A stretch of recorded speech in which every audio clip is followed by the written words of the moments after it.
College basketball fans, welcome back to another episode of the From the Parking Lot podcast. Sean Baca joined alongside me is Tyler Calvaruso. Tyler, how we doing today? Doing good.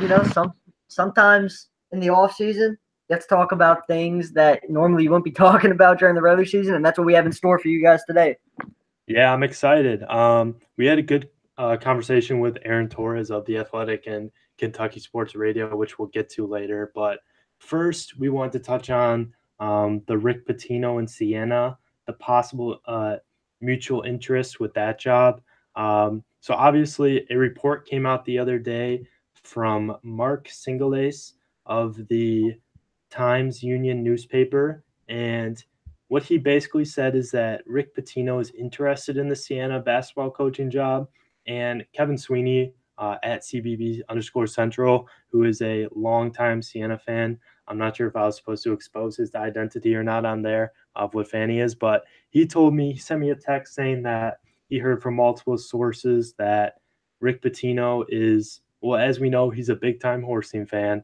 I think he's from that area. I'm not 100% sure. Might have to fact check myself on that one, but um, he's a big time racing fan, loves the area, and obviously that there's some Saratoga Raceway maybe. I mean, the only raceway I really know is the horsing thing is the Kentucky Derby, but other than that, it's just a big time story. I mean, considering everything that went on with Louisville, obviously with the strippers and all that stuff, and then with the FBI and Adidas. So, Tyler, what were your initial thoughts when you saw this report? Well, first, before we get into that, yeah, Saratoga's up there, just so you know. But dude, I'm not familiar with the East Coast. I'm from the Midwest. I'm not very I got cultured. you. I got our horse racing covered. There we go. Anybody, we're gonna have guests on in the future, guys. We're gonna talk about some horse racing. It's gonna be a really good time. But no, it's I'm obviously surprised to see Pitino linked to this opening, but the fact of the matter is he wants to get out there and coach. And does he possibly see Siena as a place where he can make an impact for a variety of reasons? It's possible. He's in an interview today that I read online. I forget who it was with, unfortunately. He talked about making an impact on people's lives, and he doesn't care whether that school is a mid-major like Siena or a blue blood like Kentucky, wherever he can go and get the job done. He doesn't care about the fame. He doesn't care about the salary. He just truly wants to impact these kids' lives. And that's an admirable quote from a guy who's been through a lot throughout his coaching career. And I think that Siena, given the recent controversy they dealt with their old head coach, they might want to steer clear of the administration. I'm not sure what the administration's thinking. As far as we know, they haven't reached out to Pitino yet. But I think it's an interesting storyline to watch as the offseason progresses and as Siena continues to search for a head coach, because they haven't even hired a search firm yet or anything. So it's been an interesting process overall, let alone the Pitino interest.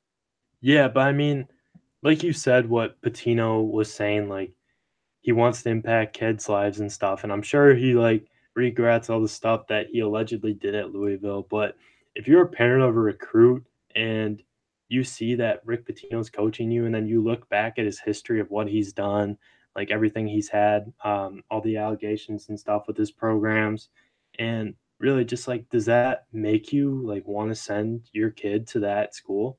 You have a point, but at the same time, if we're talking about how many mid-major kids 5-10 years ago thinking, I'm going to have the chance to play for Rick Pitino, it's something that kind of catches you off guard. But at the same time, like you said, there is the off-the-court issues that have to be taken into account from a parent's perspective. Do you trust Rick Pitino at this point in his career? Are you comfortable sending your kid to play for him for what's going to be 4 years, since it's a mid-major school most likely? So that's obviously a consideration that Siena has to take into account, whether or not they want to get involved with Pitino, because obviously recruiting is the name of the game. If you can't land solid players in a conference like the MAC, you're not going to succeed. And can Pitino recruit? Yeah, we know he can. But at the same, this is a different kind of game that he's entering now if he gets back into this business.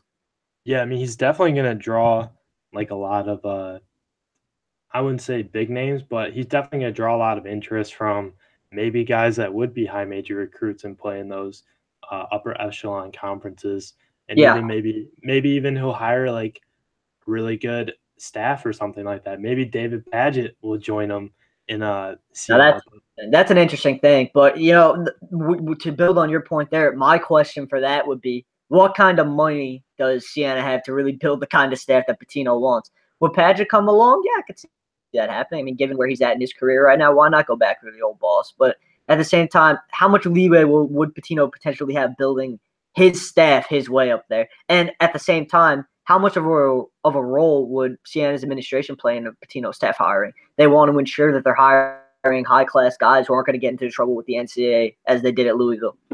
Yeah, this is still like it's nothing set in stone. Like you said earlier, they haven't even reached out to him. There's just interest that this could possibly be a thing. And if it would, that'd be a crazy, absolutely ridiculous story for college basketball.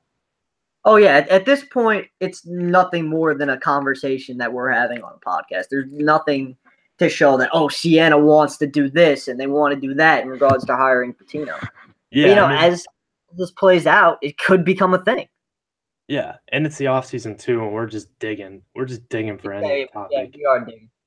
But another person I wanted to bring up in the Siena coaching search is Andrew Francis, an Iowa assistant. As you guys know, I am a freshman at Iowa. I cover Iowa sports for the 24/7 page, and really the thing that I've learned so far is during my time is that covering the team and stuff is that Francis is really the lead recruiter for the Hawkeyes. He's responsible for a couple of really top recruits in the 2019 class. I'm pretty sure he's the head man for DJ Carton, who after the summer can probably go anywhere he wants. And then Tyrell Terry as well, who's a 4-star point guard from Minnesota, who's probably the backup plan for Iowa if they don't land DJ Carton. But I just think that would be a very interesting one as well, because Francis, obviously last year, there were reports that he was interested in taking the vacant Marist job, and he's a East Coast guy. He was an assistant at Siena for 3 years when they won the MAAC from 2008 to 2010 under Fran McCaffrey, who's now the Iowa coach. I'm pretty sure he was a grad assistant or something else on the staff too. It's not coming to mind right now, but he's very familiar with the program, has all the recruiting connections up there. Like I said, from there, and that would just be someone that I think would also be very intriguing to watch. I mean, yes, like the connections and stuff, but he hasn't been a head coach yet, and a place like Siena that I mean, it's not a power. It once was a power, but he's familiar with everything around there, and I think he would definitely be a reasonable option if Pitino, like we said, it's not. It's just a thing. It's just a thing people are talking about because there's nothing else to talk about. But Francis would definitely be an interesting possible candidate to look out for. I want to talk about interesting possible candidates. How funny would this be, considering what just happened over there with Jimmy Patsos getting some heat for abusing the manager, Mike Rice, our good old buddy. That's not funny, dude. A little tidbit about Mike Rice before we, stray away from Siena for a little bit here. Apparently, from what I heard, when Shaheen Holloway, Seton Hall's old associate head coach, took the St. Peter's job, there was a holdup for about a week. I knew of the move a week before it was announced by the media, and then obviously St. Peter's made their announcement. But the reason for that holdup was not only negotiations between the two parties, but from what I've heard, Holloway wanted Mike Rice as his number one assistant on the bench. And whether it was St. Peter's athletic director, Brian Felton, old Seton Hall, he was higher up here, or it was the higher-ups at St. Peter's, they didn't want Rice involved. So it's kind of odd to see Holloway just target Mike Rice out of nowhere. There's seemingly no connection between the two prior, but at the same time, Rice is a well-respected guy within the industry despite all of the things that have happened in the past. But if he can't get a job at St. Peter's, the number one assistant, it really makes you wonder, where is he going to get a job? Yeah, dude. First of all, you knew about it a week before and you didn't break the news. Well, got to keep the sources happy. Come on, dude. Sometimes you gotta do what you gotta do. Gotta keep the sources happy. I need those sources down the road, man. Can't be breaking the trust. Okay, yeah. I mean, I guess. I mean, Zag's got the scoop, so that's all. Well, how long did Zags have it?